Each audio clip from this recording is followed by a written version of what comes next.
Christian. Salut, moi c'est Dan, Christian. Salut mon Christian. Salut. Comment ça va? Super, toi? Tu t'empêches pas de faire un câlin, rien dans mon gars. Hey, t'as des estiques de beaux shows. Ah oui, il y a toujours des beaux shows. Capoté, man. Tu Tu vas triper sur le studio. C'est beau. Je suis un maniaque de choses. Ouais. Puis il existe le stock market des choses usagées. Des maniaques comme moi, genre un gars qui les a portés pendant 1 an, puis il a gardé la boîte originale, il les a nettoyées, puis il les a revendus. Ça se vend. Ok, tu veux dire, il y a un marché pour ça. Exact. Fait que les Il y a adeptes- un genre de site web, là. Ok, il y a un site web. Il y a un site web que, puis là, ben, tu peux les mettre aux enchères. Et... Juste les sites. Ah ben, regarde ça qui c'est qui est en arrière. Ah. Comment ça va? Bien, toi. Ça va? Il part-tu ce bike-là, tabarnak? Ouais. Ouais, il l'a sorti il y a pas longtemps. Hey, moi, quand Dans l'été j'ai des vu ça, Indiens. j'ai vu ça, j'étais allé en voir un de vos flop-labs, là. Tu sais, il n'y a pas juste le son, j'ai vu que vous tapez des images. Ouais, aussi, là. ouais. J'ai dit, tabarnak, moi, je vais embarquer sur le bike et le partir. Tu demanderas à Daniel si Hey, on va peut-être partir tantôt, Christian. Tu veux la- Question de Non, mais. cet toxico-monoxyde. Ouais, c'est ça. Au lieu de ça. Si on veut changer l'air ici de la COVID, là, on va le partir, T'as-tu, puis on va le t'as-tu faire un bien. bike, toi? Hein? Ben, j'en ai eu pendant des années. Ah ouais? Tu sais qu'on est les propriétaires de bike, moi pis lui? Non, je savais pas. Ben ouais. On a des motos vintage, les deux. Pour vrai? Ouais, des petites motos Café Racer. Là. Ouais. Quand j'ai eu ma fille, j'ai vendu. Ça a été terminé. Tu dois te le genre un peu au fond. C'est quoi? Je peux pas conduire un bike de façon intelligente. Il y a du monde de bike, C'est impossible. Ça se peut pas Ah ouais, que ça en tu ait vis un. fou, là. Christian, je peux-tu t'inviter? Oui, oui, oui. À moins que tu veuilles le faire debout, mais Non, non, non, non. Ça reste d'être là. C'est ça. Fermez ça parce que. Oui, oui. Martin, des fois, il check ses. Laisse-toi pas surprendre, il check ses affaires, il répond. Non, non, quand le gars il est plat, mais lui, je ne l'arrêterai pas. Tu sais, c'est pas chier, mais Quand je réponds mes courriels, là, ça commence à être là. Tant mieux. Si je te vois faire ça, là, je vais comprendre. Eh, si, man. C'est vraiment beau ton studio. Ah, en merci, passant. merci beaucoup. Très beau. C'est vraiment. Puis tu félicites le bon gars, là. C'est vraiment lui. C'est très beau ton studio. C'était dans mon garage, ça, il y a ça un an. Ma femme a dit, sors ça dehors. C'est comme... T'en as trop. T'en as trop. Fait que tu dors-tu ici? C'est drôle, tu parles. Hier, j'ai dormi ici. Quand tu te chicanes avec ta femme ou ben. C'est drôle que tu fasses ça. C'est juste. Non, tu- J'étais là, ok, on s'en va drôle? On était bien content de te recevoir. Tu te souviens au Facebook Live. Mais là, t'avais de quoi à plugger. Tu sais, t'avais une lancée. Puis de tous les Facebook Live, celui qui avait le plus de tonic, prendre un drink que t'aimes bien, c'est le tien, là. Ouais. Pas parce que, tu sais, il n'y avait pas juste un « Oh, ça va être, c'était quoi notre pivot de la pandémie? » Non, non, il y avait quelque chose, il y avait comme un projet. Il y avait « Je me reviens d'abord, puis vous autres, vous faites quoi? » Ah, on se réinvente, esti. Cette espèce de mot, hein? Tout le monde me disait ça, on se réinvente. Puis vous autres, votre podcast, il est-tu lancé officiellement ou non? Vous êtes en pré... Il est en angle, Martin. Il Faut que tu parles est direct lancé officiellement, il est sur toutes les plateformes. dedans. Bon, là. Puis il est lancé. Tu sais, Il est partout, là. Il est tout partout, ça roule. Ouais, puis Ouais. commencez-vous à avoir des chiffres qui sont en augmentation, puis tout ça? Je sais pas sur si l'écoute? on pourrait dire augmentation. On n'est pas encore satisfait. Là. Ça commence à être pas pire. C'est long. Faut que tu sois patient avec le podcast. Hein. C'est Ah ouais, comme, c'est faut que t'aies de la clair. récurrence, puis Ouais. c'est à la longue, vraiment. Il n'y a pas de court-circuit avec ça, là, tu sais. Mais on veut le rendre performant. Là. Tu sais, c'est ça notre objectif. Là. Mais Là, la formule est écœurante. on s'est donné la première saison pour tout setupé. Là. Puis t'en fais partie. C'est drôle d'ailleurs. Mais C'était du premier épisode. je pense vraiment que le podcast sert à, produire du contenu qui peut s'exploser sur d'autres plateformes. Exact. là, tu sais. Ouais. Des bribes de ce contenu-là. Puis il faut que ça soit dans une stratégie générale qui vous aide à convertir des clients ultimement. Il faut C'est que ça soit dans exactement un ça. funnel de monétisation à quelque part. Il Ouais, exactement. ne faut pas que ça soit juste donné pour donner. Non, on n'est pas là non plus. Depuis T'sais, le début. ultimement, là. il faut qu'il y ait quelqu'un qui aille downloader un white paper ou chercher un PDF de ci, laisser un email, recevoir une proposition, trouver ça intelligent de quelque chose, puis il faut que ça... Mm. Je pense, en tout cas. Vous me dites quand, messieurs, moi je suis réchauffé. Là. Ah ben nous autres aussi. Ça chauffe. On c'est part, là, c'est- on est de même, nous autres. Il y a du bois dans le four. Dans le poêle. Dans le poêle? Dans le four. Dans le truie. C'est une truie. Ben, une autre bûche dans la truie. Ah, Je c'est pars ça. ça, OK? C'est bon. Je ferme Vas-y. vos micros, je pars la jingle, puis Yes. have fun.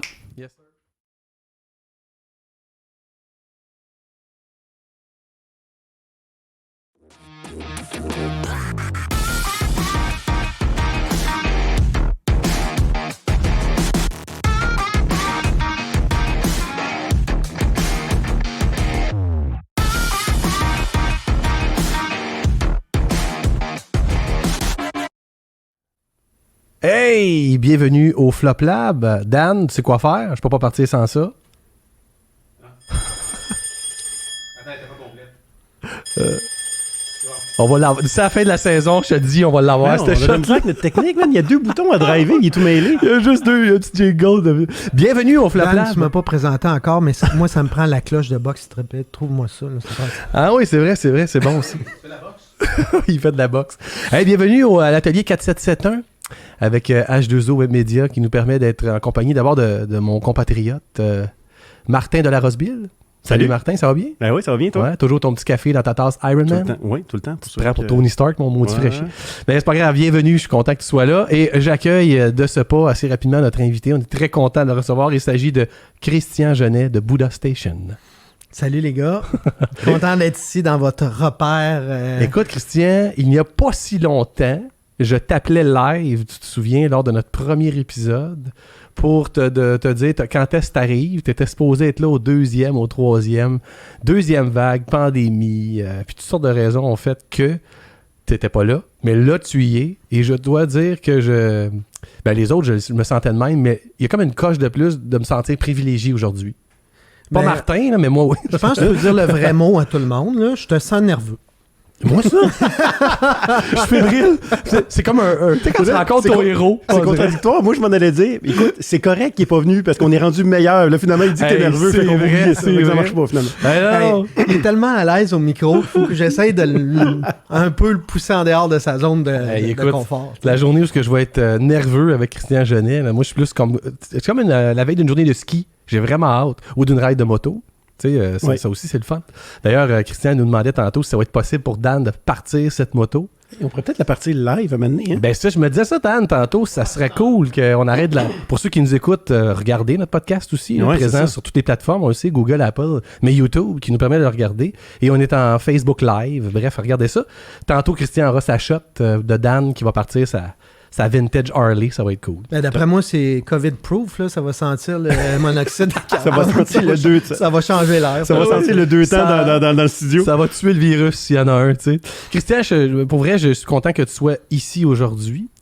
Moi, quand je pense à toi, je pense pas juste au monde de la boxe, de l'entrepreneuriat ou de l'alimentation, parce que Buddha Station, c'est ça, tu vas en parler.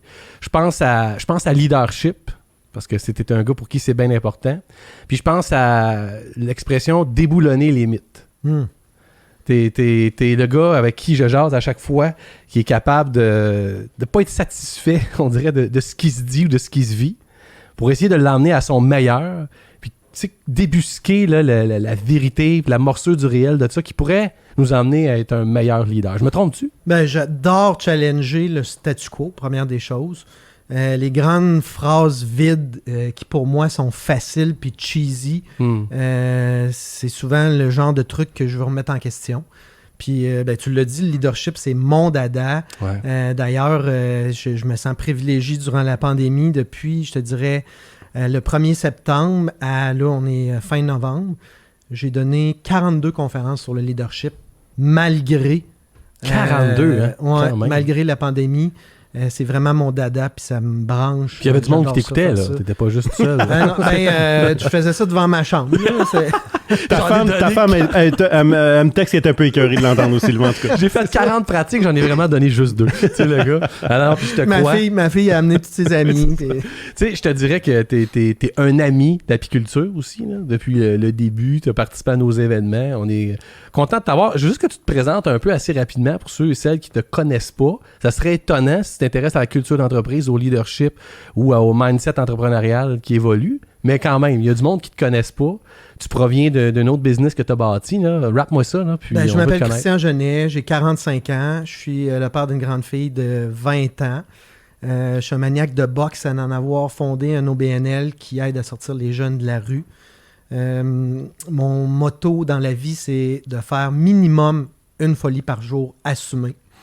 J'ai étudié en droit en 2000. J'ai parti dans mon 3,5 avec 500$ sur ma carte de crédit, une business qui s'appelle Sushi Taxi, que j'ai revendu en 2016 pour quelques millions, dans un moment où j'avais jamais eu 200$ de financement sur cette business-là. Quand même. J'avais besoin de vraiment vivre autre chose, faire autre chose. Et puis, j'ai lancé en janvier 2018 Bouddha Station avec la mission de vouloir changer la façon dont les gens mangent en entreprise. Buddha Station, qui au final fait quoi? Au final, on est un service de gestion de repas et collations en entreprise.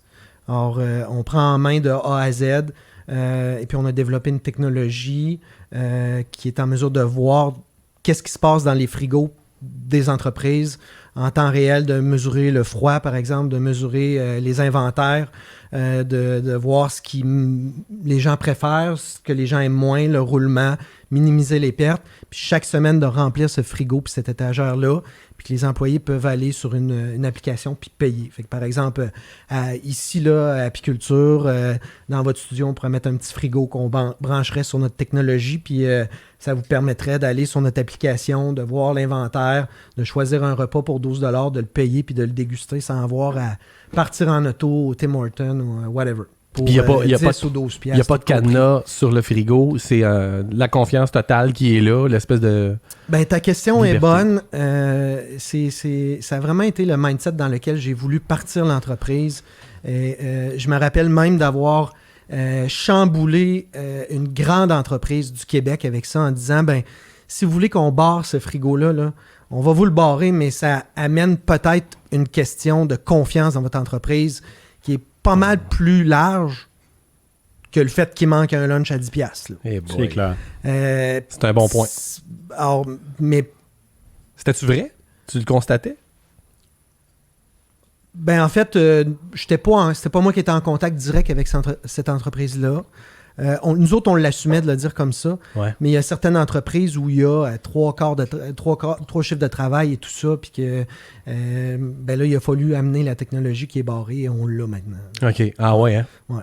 C'est pas notre dada, on n'aime pas ça faire ça, mais on l'a maintenant. OK. Pourquoi l'alimentation? C'est vrai, hein? Ouais, je suis tombé dedans, moi, parce que au départ, je suis un artiste, je suis un maniaque aussi de bouffe. Je me suis tout le temps entraîné, puis en 2000, je me suis parti en affaires plus par un besoin immense de liberté. Puis je revenais de Vancouver d'un moment très dur de ma vie. Puis ça a été ma façon de m'exprimer, de dire, ben, aussi simple qu'on ne peut pas se faire livrer autre chose que du poulet ou de la pizza à l'époque. Je capote ces sushis, je vais l'essayer. Fait que ça a été un coup de tête, puis je suis parti comme ça.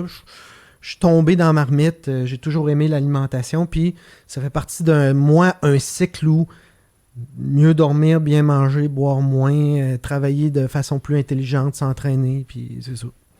Voilà. C'est vrai, parce que ça fait 2 fois que tu fais un peu le même modèle, dans le sens que quand tu as sorti les sushis, tu dis, écoute, pizza poutine, c'est bon, mais j'aimerais peut-être me faire venir quelque chose de santé. C'est vrai, il y a toujours Par ça. les sushis, là, tu regardes l'entreprise, même problème. Paf, fait que t'amènes une solution santé, fait que c'est un pattern que tu répètes. Non? Ben, la deuxième fois, je te dirais, là, je suis parti d'un idéal. J'ai pas voulu créer une business là, très, très encadrée. Je me suis dit, il y a des choses de mon ancienne vie d'entrepreneur avec Sushi Taxi que je veux plus répéter, qui sont un turn-off pour moi. Je vois une brèche dans le marché avec l'opportunité, dont la techno, dont le mot santé. Fait que je vais créer de quoi là-dedans, puis je veux que ça soit dans des entreprises. Fait que je suis parti d'un idéal. Puis à partir de là, ben, on a fait beaucoup d'hypothèses pour en venir à ce qui est devenu maintenant Bouddha Station, qui fait place à beaucoup de technologie, puis beaucoup d'expérience client, plus que la bouffe même. Mais là, je suis sûr que le monde nous écoute puis ils se disent, ouais, lunch santé au travail, on entend parler de plus en plus qu'il y a de moins en moins de gens qui se pointent au travail Ouais. dû à la pandémie. C'est quoi la situation actuelle de Bouddha Station liée à ça? Rapidement, là. Première crise, premier confinement, on a perdu 100% de nos clients. 100%. On s'est reviré de bord, on a parti un mouvement Bouddha solidaire. Ouais. on livrait au lieu de livrer en entreprise, on livrait en télétravail, puis on doublait les commandes pour les banques alimentaires. Il y a eu un éclairci début juin. On a reparti nos frigos en modèle entreprise. Ça a bien fonctionné. On a réussi à aller chercher ce qu'on avait bâti dans d'autres environnements. Des pharmacies, des écoles, des manufactures, des industries, toutes sortes de choses. Et puis, au deuxième confinement, là, on a perdu 31% de notre chiffre d'affaires. Et là, à l'heure actuelle, aujourd'hui, on est de retour. On est, je te dirais, à 105%. On a passé d'une entreprise qui était en mode survivre à mode croissance. Là. Puis là, j'étais à travailler à accélérer cette croissance. Parce que la demande est revenue. Oui, ben en tout cas, nous, ça nous a permis d'explorer beaucoup d'autres environnements. OK. Puis de voir à partir du moment où on perçoit un nouvel environnement, comment on fait pour l'exploser, cet environnement-là, puis se faire voir ailleurs. Oui, puis ce que je trouve intéressant, c'est que les nouveaux marchés que tu es allé chercher s'additionnent à ton marché qui nous a lâchés, qui va revenir. Oui, c'est vrai. Fait que dans le fond, tu t'es comme créé une business à côté qui va venir embarquer sur le tas de tes clients qui vont venir. Là. Ils sont juste en pause en ce moment. Là. Mais si je peux même te dire, quand les bureaux vont réouvrir, les clients qu'on avait qui sont sur pause vont capoter où ce qu'on est rendu. Là. La business est rendue ailleurs. Ça, c'est la première des choses. Puis la deuxième des choses, on a une série de clients en attente qui attendent que le bureau réouvre pour qu'on déploie chez eux. Mais on est prêt, je te jure, ça va... Moi, ce que j'aime, Christian, c'est qu'il fait partie de la gang. T'sais, on dirait que le COVID, ça nous a brassés en tant qu'entrepreneurs. Ça nous a tous sacrés dans le coin. T'en as une gang qu'on dit, on met la pédale au fond. Puis t'en as une gang qu'on virait chevreuil sur l'autoroute. Là. Puis toi, tu fais partie de la gang que, à ta peu. Là. C'est un autre business pour pouvoir en profiter, pour la repenser, la réinventer, la raffiner, pour arriver avec un modèle qui est 1000 fois plus performant. Fait mais tu sais, je t'écoute, là, je suis pas tant du genre à vouloir réagir comme un chevreuil là, trop vite puis se revirer de bord dans tous les sens. J'ai horreur des entreprises, qui sont des manufactures de tapis puis que là, ils se trouvent les champions du monde à se mettre à vendre des masques. Là. Je crois pas trop à ça. Là, c'est ça. Opportuniste. Moi, je suis plus pour la cohérence puis aussi la pérennité. Là. On va pas se mettre à vendre des chouclacs là, pendant 2 ans puis après ça, essayer de ressusciter le modèle quand les bureaux vont réouvrir. Pour moi, il fallait que ça soit lié. Cohérent puis qu'il y ait une pérennité aussi après la crise. Je suis d'accord. C'est important pour moi, ça. Là. Je suis tellement d'accord avec ça. J'ai vu, puis écoute, je me suis fait proposer de partir des choses. Écoute, là, tout le monde se lançait dans le savon à main, puis dans le désinfectant, puis dans... Je comprends, mais à un moment donné, il va y avoir une fin, puis tu vas avoir mis combien d'argent, puis combien d'énergie, puis tu vas avoir brassé ta gang pour une business qui va durer combien de temps. Focus sur ce qui... Écoute, c'est ça, à un moment donné, il y a une fin là, au COVID. On a bâti la prochaine affaire de ta business qui va être là pendant 20 ans. Il y a ça, puis aussi l'opportunisme déjanté que j'appelle. Si tu, par exemple, manufactures de l'alcool dans un moment où on a besoin d'aide de la société, puis qu'une bouteille de Purel, ça coûte 12$, c'est pas normal, puis tu peux aider, c'est bon. Un petit clin d'œil à notre ami Nicolas Duvernois. Mais, joue-nous pas la carte que tu t'es réinventé puis comment t'es sorti de la crise. Je suis d'accord. Hey, calvaire, t'es-tu en train de me dire qu'il se vend plus d'alcool, là? C'est to the roof, là. Les gens prennent plus de gin ni de vodka. C'est ça. Bon. Ça devient presque irrespectueux pour les vrais entrepreneurs. Comment j'ai réinventé ma business durant la crise? Ben, attends un peu, là. Si durant la crise, tu sais, ta bière, ta vodka ou ton gin ou ton eau de vie, elle se vend plus, c'est pas normal, tu sais. Ouais, c'est ça. Fait que si ta réponse à ça, c'est de vendre des masques ou du Purel... Je suis d'accord qu'il y a eu beaucoup de commercialisation de ça, là. Cette espèce de « je suis un entrepreneur qui me réinvente », là. Ouais. Mais somme toute, je suis content que Bouddha Station soit back on track, comme on dit. Ça, c'est cool, pas à peu près. Mais là, on l'aime un peu trop. Il faut entendre plus son flop. Ah ouais, bring it on. Non, mais on sait qu'on l'aime. Là, puis quand tu te souviens, le premier épisode, j'ai dit, on part un podcast, on va s'appeler le Flop Lab, puis on a tout de suite pensé à toi. Mais on dirait qu'on a de la misère à le ramasser. On le connaît trop. D'habitude, on les connaît pas. On rentre dedans, c'est facile. Puis lui, il est habitué d'esquiver, tu comprends, recevoir des jabs. Là, mais plongeons dedans, parce que tu sais que le concept, c'est il y a le moment du flop, puis nous autres, on aura notre moment du lab. Puis d'ailleurs, que vous pouvez écouter là, le moment du lab. Moi, j'aime toujours savoir que les gens l'écoutent puis ils disent ça me donne le goût d'écouter le flop parce que vous avez sorti des affaires là-dedans. C'est quoi ton flop, Christian Genet? Écoute, sans farce, moi je voulais parler, tu me dis Flop Lab, là, je me suis dit, les gars, le Flop Lab, si tu vas, finalement, vous autres, là, le flop, c'est votre podcast ou non? Mais c'est on se pose encore la question d'ailleurs. agace. On a 12 auditeurs. Vous agace. Oui, c'est un flop. On va Vous agace. s'inviter à notre propre podcast pour expliquer que le podcast est un flop. Mais ma question, là, la première, c'est de dire, c'est quoi un flop? Hein? Ouais, OK. Tu sais, Bonne question.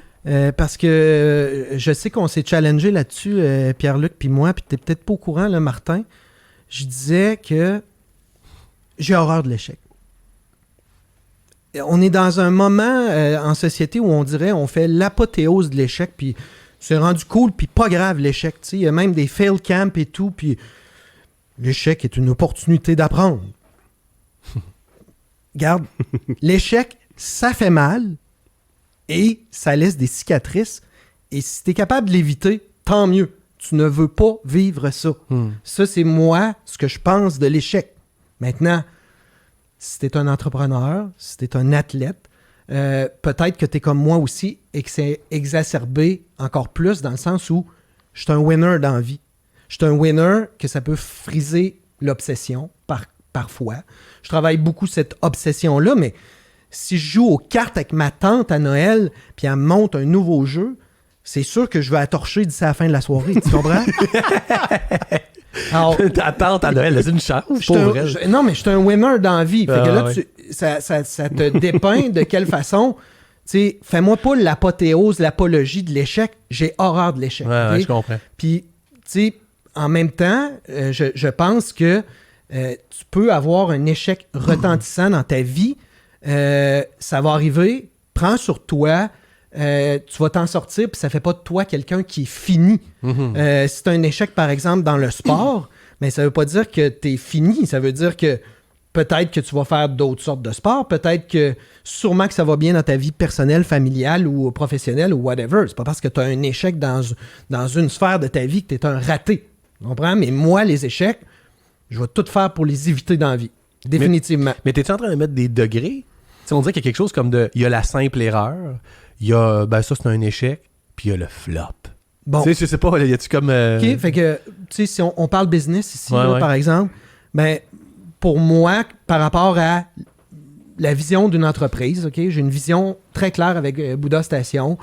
On veut rejoindre 250 000 personnes par mois avec nos repas en entreprise. La vision, c'est ça. OK? L'échec, c'est que l'entreprise meurt. Pour moi, l'échec, c'est que l'entreprise meurt.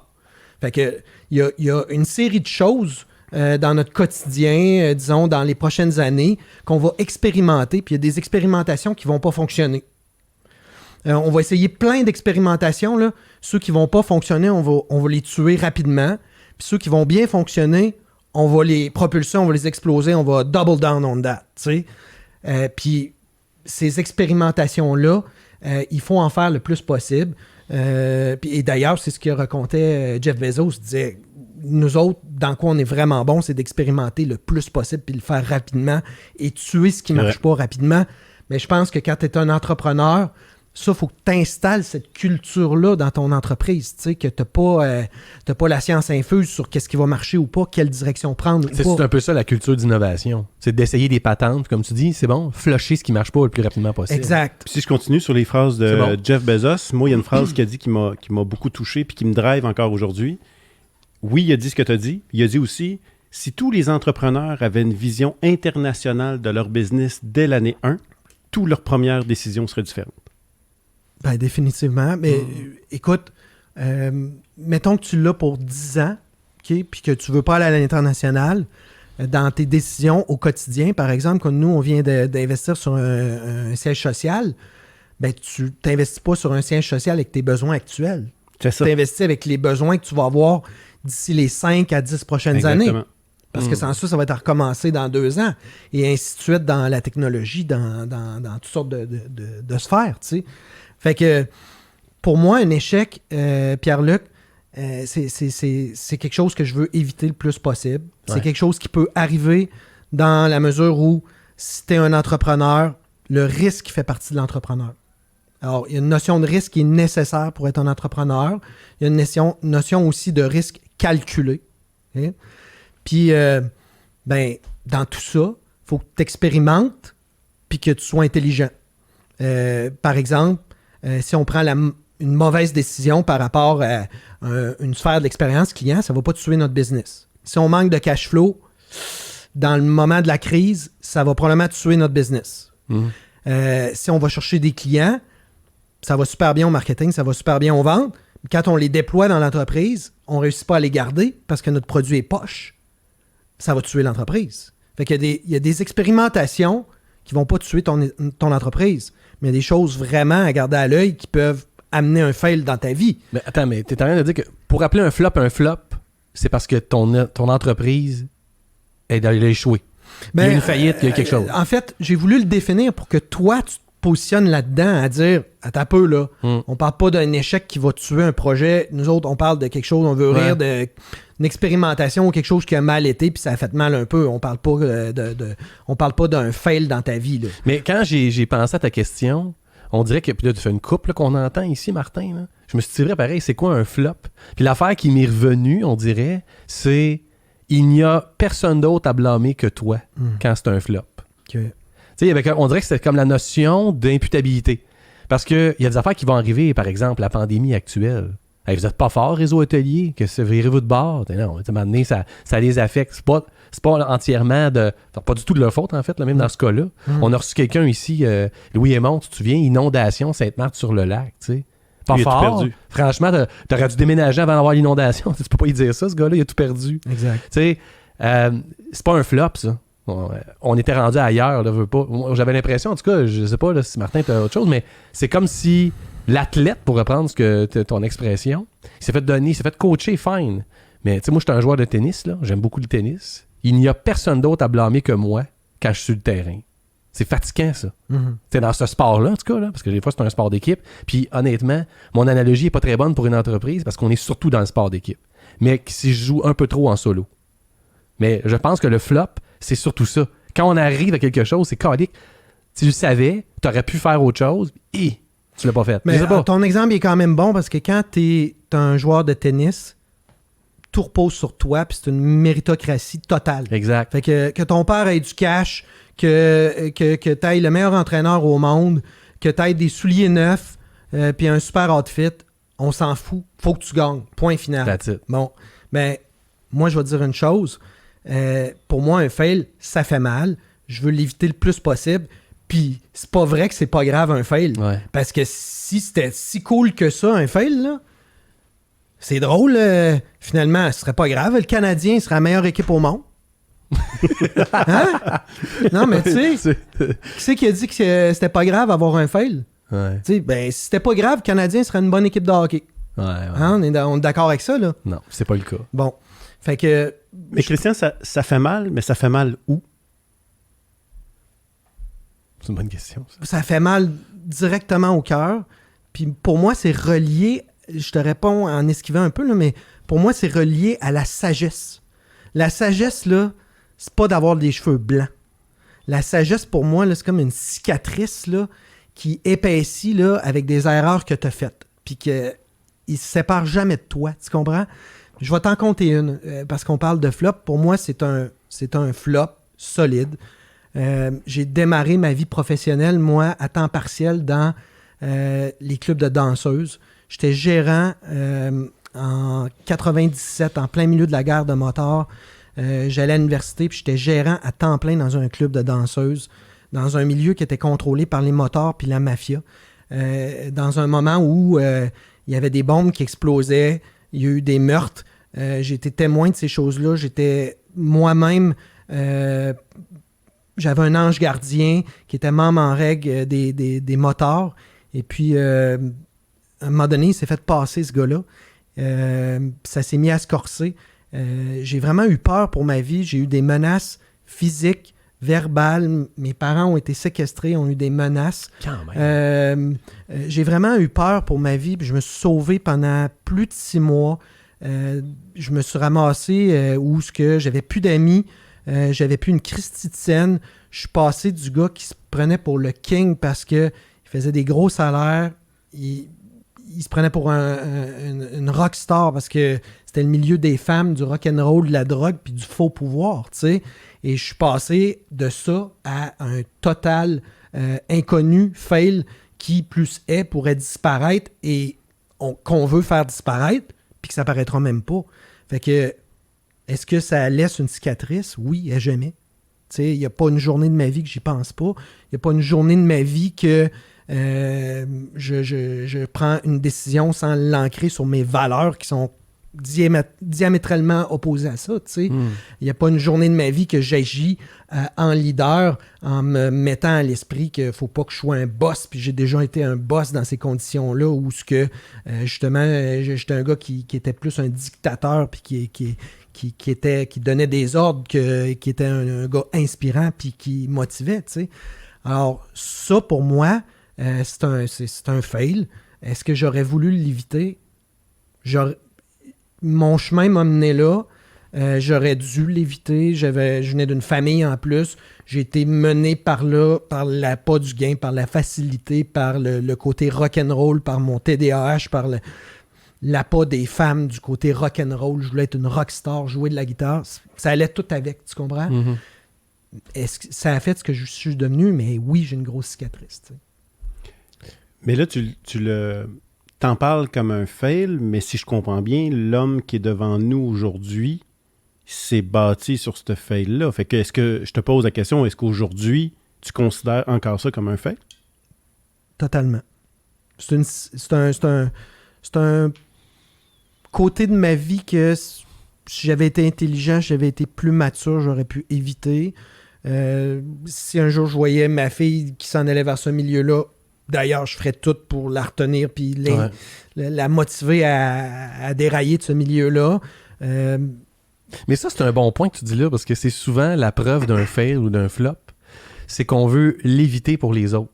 J'éduque mes enfants qui sont encore jeunes aujourd'hui. J'ai été un décrocheur scolaire, puis le point de sensibilité que je remarque, c'est que il est en maternelle, mon plus vieux, puis s'il me dit « ça me tente pas », je te dis, j'ai « oh wow », là, le décrocheur en moi qui veut tellement pas qu'il aille là où je suis allé. Là. Je trouve que ça, c'est une marque de... Tu sais, je comprends là, ce que tu veux dire, Martin, en disant « aujourd'hui, tu te bâtis là-dessus », je peux me dire ça moi aussi. Mais c'est drôle comment je veux pas qu'il aille là. T'sais. Je suis d'accord, mais s'il a fait 46 conférences en plein COVID sur un message... 42, c'est qu'à quelque part, c'est à cause de ça, de cette richesse-là de l'homme que tu es devenu, qu'a un chemin atypique. Tu aurais le même discours que tu es sorti de l'université en chemise blanche, puis que tu as eu le chemin parfait. Est-ce que vraiment aujourd'hui, tu serais l'entrepreneur inspirant qui drive ton équipe avec cette énergie-là que tu as aujourd'hui, qui fait bénéficier de cette richesse-là? Je sais que c'est tout le temps la même affaire de... C'est pas nouveau, ce discours-là. Là. On s'entend, là, on n'est pas en train de... Mais à quelque part, je pense que ça forge les personnes, puis les personnes les plus riches sont ceux-là qui, à quelque part, ils ont eu des fails qui étaient marquants. Là. Fait que ça revient à mon hypothèse de départ, je veux dire, là, de dire que si on peut l'éviter, on va l'éviter. C'est pas vrai que c'est pas grave. Ça fait mal. Puis, vais-je en mourir? Non. Tu comprends? Ouais. Est-ce que je suis devenu un itinérant? Est-ce que j'ai eu des problèmes mentaux? Est-ce que ma vie était finie? Est-ce que je me suis suicidé? Non. Okay? Est-ce que ça a fait mal puis ça laisse des cicatrices? Oui. Est-ce que demain matin, je sens que ma fille passe sur ce chemin-là, je vais essayer de l'éviter à tout prix? Oui. Clairement. Mais c'est drôle. Il y a une parenté, il y a une certaine parenté, une connexion, je dirais, entre certains flops. C'est souvent se la jouer cocky, là. Tu sais, se prendre pour un autre. Il y a eu André Paiement, tu te souviens, qui était un peu là-dedans, tu sais, un peu Jean-Sébastien Boiteau, il n'y a pas longtemps aussi. Il y a toujours ce petit côté, dû à l'éducation, dû à peu importe là, ou à ce que tu as vécu dans ta vie. Ce que je comprends, c'est que le fail de ça, c'est d'avoir voulu devenir on the top puis se prendre pour un autre, plutôt que de respecter un peu ce qui tu étais. Tu sais, c'est un peu ça, finalement. Ben, c'est avoir voulu à tout prix être une rockstar. Puis... Pour t'avoir entendu, si je te coupe, là, juste parce que juste t'emmener dans l'autre idée que j'avais, c'est pour t'avoir entendu dans la conférence, peut-être pas dans les 42 dernières que t'as faites, là, mais je t'ai entendu en masse, là, tu parles aussi de ton leadership un peu raté dans le groupe Sushi Taxi. Puis c'est un peu lié à ça, finalement. Ben, totalement. J'étais un être en transformation, mais quand j'ai parti mon entreprise au départ, j'étais un gars qui sortait de ce milieu-là. J'avais mariné dans une sauce où ce que être patron, c'était avoir ton nom sur une pancarte dans le stationnement, puis c'était de lever le ton, c'était de menacer, c'était de foutre un employé direct à la porte en plein milieu d'un chiffre de travail, c'était de faire des menaces même jusqu'à physique, tu comprends? Alors pour moi, être patron, c'était ça, là. Puis c'était le chemin vers lequel j'avais appris, tu sais. Fait que oui, ça a été au départ un fail, tu sais. C'est tout le contraire du leadership qui, à la base, tu dois créer un sentiment de confiance parce que leadership implique équipe, qui implique équipe implique relations humaines. S'il n'y a pas de confiance dans les relations humaines, il n'y a rien de possible. Ben, on s'entend que ces comportements-là sont à l'inverse de vouloir créer de la confiance. Puis tu sais, quand on l'écoute, là, quand il parle de devenir une rockstar, lui, sa façon à lui, c'est un mélange de barre de danseuse avec une guitare électrique, etc. Mais on a eu des entrepreneurs qui ont voulu être des rockstars en veston-cravate, là, on s'entend. Là. Ouais, c'est vrai. Puis tu sais, il y a une question de... Il y a une question d'ego là-dedans, de devenir. Fait que, écoute, Totalement. lui, c'est dans un bar de danseuse, mais je connais des rockstars dans des chambres de commerce aussi. Fait que c'est la même affaire. Fait que, mais là, la différence, c'est qu'il a appris à travailler en équipe, puis de ne pas chercher à l'ego personnel, puis de devenir la star de quelque chose, puis qui cherche, comme lui, c'est d'avoir de l'argent facile. Il y en a en affaires qui cherchent la façon facile de faire de l'argent, de grandir le plus rapidement possible. Ils vont détruire du monde en montant. C'est le même chemin. C'est juste que le saut n'est pas pareil. Quand est-ce que ça s'est passé, puis qu'est-ce qui s'est passé, Christian, où t'as fait arc? C'est pas le leader que je veux être. Je sais pas que c'est. J'ai jamais entendu ça. En fait, personnellement, moi, j'ai recommencé à m'entraîner puis à avoir un régime de vie sain. J'ai recommencé à boxer. À travers la boxe, là, ça m'a amené du focus. Fait que ça m'a amené de la focus sur mon entraînement. Ça m'a amené aussi qu'une heure par jour, je mettais à off mon cerveau complètement, là, parce que tu as besoin de toute ta concentration quand tu fais de la boxe. Ça m'a amené une espèce d'équilibre émotif après ces entraînements-là, à être plus calme. Puis là, ça m'a amené à comprendre des notions comme j'aimais apprendre dans la vie. Des notions de partage de connaissances, partage de tricks, puis des notions d'humilité. À la boxe, l'humilité, là, quand tu es un gars avec de l'ego comme j'ai pu avoir dans ma vie là, au départ, ben, l'humilité, tu l'apprends entre les deux yeux. Là. Ça fait boum, puis on appelle ça une commotion cérébrale. Moi, j'ai vécu ça dans le monde des affaires comme patron dans un moment où j'étais pas capable de retenir mes employés. Je présentais quelque chose à tout le monde, j'avais des idées, mais on n'était pas capable de les amener parce qu'il n'y a personne qui y croyait et voulait me suivre là-dedans. Le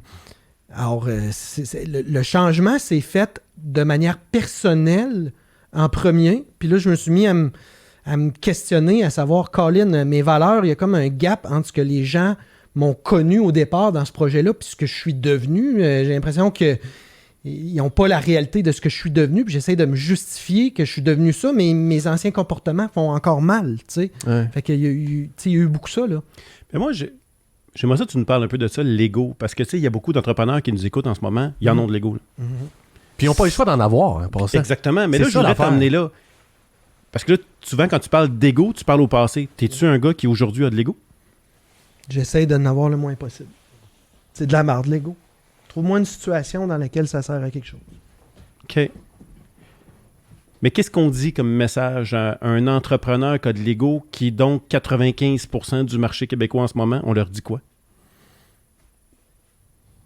Ben, en partant, je pense qu'il faut que tu regardes c'est quoi la notion de succès de ton projet. Si c'est relié à l'ego, tu as le droit de faire les choses par ego. Si toi, ça te plaît et ça te rend heureux, c'est parfait. Mais si tu veux pas être dans l'ego, je pense que la notion de succès de ton entreprise ne doit pas être dans l'ego. Puis là, après ça, est-ce que tu as des comportements qui sont en lien avec cette notion de succès-là? Oui ou non? Probablement que tout ce qui te nuit et qui déraille, c'est quand tu as mis de l'ego. C'est ce que je pense. Fait que ce que tu dis, c'est que on revient à notre sujet qui est quand même la culture à quelque part. La première affaire à mettre de côté, serais-tu d'accord de dire que c'est l'ego? Première étape. Avant de faire quoi que ce soit comme transformation de ton organisation, mets ton ego dans le garde-robe. En plus, c'est la base de la communication. Ouais, mais C'est quoi l'action la plus précieuse de la communication? C'est l'écoute. Si t'es dans l'ego, t'as pas d'écoute. Mais Si fais-moi t'es donc dans la l'ego, différence. tu veux revenir, tu veux répondre, tu penses à renchérir, à faire valoir ton point, à avoir raison. C'est tout des choses inutiles en communication, ça. Quand tu communiques avec quelqu'un et tu as une conversation, tu veux pas avoir raison. Tu veux te comprendre. Qui a raison, là, en affaires? On s'en fout. Ce qu'on veut, c'est se comprendre. Tu veux pas puis avoir prendre raison, la tu veux te meilleure comprendre. décision en fonction de la destination de l'entreprise. C'est quoi la différence entre l'ego et la fierté? T'es-tu un homme fier? Je suis un homme très fier. Je suis un Explique-moi homme la très différence. fier. Ben, la fierté, là... OK. Moi, je pense que la différence entre la... C'est quoi l'ego, là? Puis c'est quoi la fierté? Moi, je suis un gars fier. Ça, c'est avoir une colonne vertébrale. Avoir une colonne vertébrale, c'est dire, je connais mes valeurs. Je connais qu'est-ce qui me rend unique. Je sais qu'est-ce qui sont mes forces, qu'est-ce qui sont mes faiblesses. Puis l'ego, là, pour moi, c'est la devanture. Mais la devanture, là, si t'es dans l'ego, là, tu fais le gars qui a tout le temps confiance en lui, qui est tout le temps au-dessus de ses affaires, qui a rien qui l'atteint, qui est jamais émotif, qui a tout le temps raison, qui est jamais vulnérable. Là, t'es dans l'ego. Mais moi, là, si je suis vraiment dans mes valeurs, je suis très ancré. Si je connais ma personnalité, je connais mes forces, je connais mes faiblesses, là, mon ego, je le laisse aller, là, je deviens avec une devanture molle qu'on appelle. Fait que quand je suis pas certain, là, je suis capable de le dire à mon équipe. Pas sûr que c'est la bonne décision, mais on va l'essayer. Gang, on est à risque, puis savez-vous quoi? J'ai peur. Mais là, je vais pas laisser tomber. Je veux juste savoir si vous êtes avec moi là-dedans, puis C'est bon. vous saisissez l'enjeu pour que dans les prochaines semaines, on prenne des actions qui vont être en fonction de ça à temps plein. Parce que c'est risqué, là, on peut échouer. Mais il va falloir laisser des feux brûler pendant ce temps-là, je vous le dis. Mais ça, si on laisse ça aller, on va échouer. Ça me stresse, je ne vais pas paniquer, mais je suis là-dedans. Ben, quand tu es dans l'ego, oublie ça, Martin, t'avoues pas ça à ton équipe.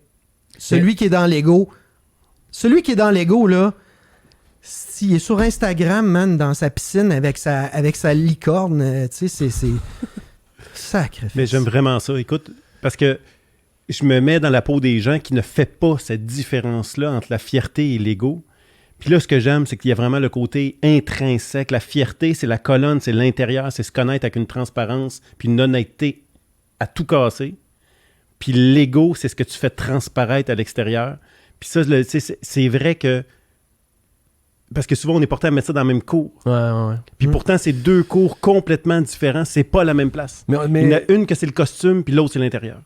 c'est pas réglé, ça. J'ai encore des questions. Il y a quelque chose à développer là-dessus. Là. Ouais, moi, c'était clair, là. Non? Tout à l'heure. C'est quoi? C'est tout le temps, tu sais, Grande B, 1 heure plus tard. Grave B.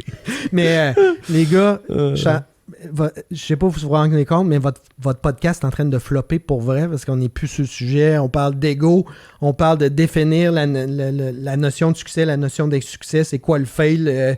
Que j'ai horreur du fail, que je suis un winner. Sérieux, votre animateur il a perdu le contrôle total. Là. Ah, ben justement, regarde, on va le sauver avec une cloche. C'est au moment où tu penses qu'on a perdu le contrôle qu'on est en plein dedans. C'est ça, Christian. Amen. C'est le break Amen. du grincheux. Oh! Notre grincheux, il s'est attardé à ta cause, à toi. Tu l'écoutes, il s'appelle Martin Godette, c'est un autre Martin. Ils sont fatigués, Martin, ils sont de même, tu sais. Fait que tu l'écoutes, puis tu réagis par rapport à ça. Il est en vidéo juste là. Quand on parle de coup de pointe les deux yeux, là, regarde, Pour ceux qui nous ouais. écoutent, notre podcast, c'est une autre bonne raison pour le regarder, puisque Martin, il y a une face qui parle autant que ses mots. Fait qu'on l'écoute. Bon, je vais vous l'avouer, messieurs, ça va être la première chronique du chialeux pour laquelle il va être difficile pour moi de chialer parce que, je l'avoue, j'adore le concept de Buddha Station, j'adore le modèle d'affaires, j'adore le fait que les gens qui veulent acheter des repas peuvent le faire au moyen d'une application, j'adore que ce soit disponible presque partout, j'adore. Mais j'ai une question. Sérieux, là. Une lasagne dans un pot maçon que tu fais chauffer, quand tu la mets dans l'assiette, ça a l'air de quoi? Drôle de question, hein? Méchant grincheux. Penses-tu me knocker avec ça, lui? Fait que... Il t'aime trop, je te l'ai dit, Calé, qu'on a de la C'est la misère. première fois. Comment C'est il la première s'appelle, fois. lui? Martin. Martin, cher Martin, quand tu commandes, mettons, ton épicerie, ta boîte d'épicerie chez Good Food, là, puis ils t'en vendent sur le site web, là, ils te mettent pas des sacs sous vide, là, parce que tu n'aurais pas le goût d'acheter ta recette. Mettre la recette, qu'est-ce que ça a de l'air? Ben nous, quand on livre nos repas en entreprise, c'est pas du verre, c'est un espèce de plastique, thermoplastique, Ouais. réutilisable. Fait qu'on livre ça dans des genres de contenants ronds. Et puis, les gens peuvent le prendre. Il y a bien de même. Là. Ils peuvent le pogner, puis le virer de bord, puis le crisser dans une assiette. Puis la présentation, elle est géniale. Ça répond-tu à ta question? Ben, j'imagine que oui. Surtout quand tu la crisses, comme tu disais, dans ton assiette. Non, on est en plein dans le flop, parce que pour moi, tu nommes... D'abord, on a défini le flop. Juste Martin que c'est pas commis, j'ai hâte de l'entendre. Parce qu'il fait juste poser des questions, mais il se commet pas des fois. Hein. Mais- Non. Mais ton flop, tu l'as dit en tout cas, puis il y a une récurrence avec nos autres invités, c'est l'ego. Là. Tu vois, on revient là-dessus. En tout cas, à moins que tu en aies un autre, là, puis tant mieux si tu en as un autre, là, mais l'affaire, c'est que ce que je comprends pas, puis ce qu'on a dit tantôt, c'est super beau. Mais jusqu'à quel point c'est vécu ce qu'on a dit, je suis pas sûr. Parce que toute ta business, je te dirais même ta culture d'entreprise repose quand même beaucoup sur ton leadership, même tes valeurs reposent là-dessus. Mhm. C'est dur en crime de coacher quelqu'un comme un entrepreneur. Tu sais, par exemple, Martin, nos entrepreneurs qui nous écoutent à dire c'est pas une question d'ego, mais si on plug le meilleur leadership que t'as, puis qu'on le diffuse à l'interne, c'est dur en Christie de pas goûter à l'ego là-dedans, puis à diffuser ça. Mais fais attention, c'est une question d'équipe. Mais c'est une question d'équipe ou c'est moi, là? Puis ça, là, dans nos interventions, nous autres, même on le remarque. Les plus belles cultures reposent sur un leadership en place vraiment incarné, hot, là. Mhm. Mais à chaque fois, il y a le problème, c'est comment on fait pour le diffuser à l'équipe, pour que tout le monde le vive, puis que cette personne-là, elle soit même plus là. Christian Genet n'est plus là dans Buddha Station présentement. Est-ce que ça se spin, puis ça continue? Si la réponse c'est non, c'est encore une question d'ego ou pas? Ben, en tout cas, si la réponse est non, à mon avis, c'est une question que c'est fake. Ah, C'est une question que les valeurs et la culture ne sont pas imprégnées. Tu sais, parce qu'au bout du compte, là, la culture dans une entreprise, la vraie culture, là, c'est quand le patron n'est pas là. Quand le patron est parti 2 semaines en vacances, là, qu'est-ce qui se passe? Quand le patron est dans son bureau, là, puis toi puis moi, on est les employés, puis on se croise, puis on se chuchote dans le couloir, là, ça, c'est ça la culture. Ah oui, c'est de la petite discussion de corridor, là. Ben, fait que ça, là, ce qui se passe pendant les 2 semaines que t'es pas là, pendant les 6 mois de ta sabbatique ou pendant dans les corridors, ce que les gens se disent en chuchotant, là, ça, c'est ta culture. Puis est-ce que ça reflète ce que le leader a voulu inculquer? Oui ou non? Tu sais, la culture, là, c'est un rassemblement de 3 choses. Des valeurs, un langage, puis des rituels. Est-ce que ces valeurs-là sont les mêmes que tu sois là ou non? Sont-tu fake ou sont vrais? Un langage, est-ce que le langage que vous utilisez, il est unique à vous autres? Est-ce que, ensuite de ça, les rituels que tu as instaurés, ça fait en sorte de faire émerger ton équipe, puis même si tu n'es pas là, ces rituels-là continuent, là, tu es en business. J'aime ça. Parle-moi donc des valeurs. C'est ça, là, c'est comme l'éternel combat. On dirait que personne n'a gagné, à moins peut-être toi, mais écoute, depuis les années 82, qu'il y a des consultants qui se promènent partout, qui définissent honnêteté, puis bon, ils ont, écoute, 80% des entreprises au Québec ont toutes les mêmes. C'est un flop souvent à l'entreprise, ça. Mais est-ce que, moi j'aimerais ça t'entendre là-dessus, c'est-tu réaliste de penser que le gars au shipping d'une entreprise de 250 employés connaît les valeurs par cœur, puis se lève le matin, puis ça le drive? Ben, la vérité, c'est qu'une entreprise qui va réussir en 2020, c'est nécessaire. Mais qu'ils les connaissent par cœur et ça le drive chaque jour.